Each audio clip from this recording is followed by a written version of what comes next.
હવે આગળ વાત કરીએ તો મહીસાગરમાં વિશેષ દિગ્ગજ પૂર્વ સીએમ વિજયભાઈ રૂપાણીને શ્રદ્ધાંજલિ આપવામાં આવી।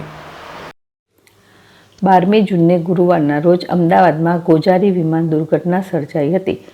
વિમાનમાં સવાર એક મુસાફર સિવાય તમામ મુસાફરોનો કરુણ મોત નીપજ્યા હતા, જેમાં ગુજરાતના પૂર્વ મુખ્યમંત્રી અને ભાજપના કદાવર નેતા વિજયભાઈ રૂપાણીનું પણ નિધન થયું હતું।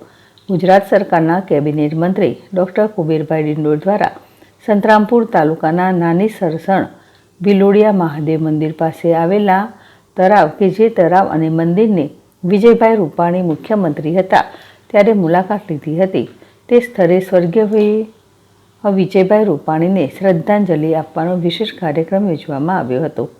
આ કાર્યક્રમમાં શિક્ષણ મંત્રી ડૉક્ટર કુબેર ડિંડોર સહિત ભાજપના આગેવાનો, કાર્યકરો તેમજ ગ્રામજનો ઉપસ્થિત રહ્યા હતા અને ગુજરાતના પૂર્વ મુખ્યમંત્રી સ્વર્ગીય વિજયભાઈ રૂપાણીને શ્રદ્ધાંજલિ આપી હતી।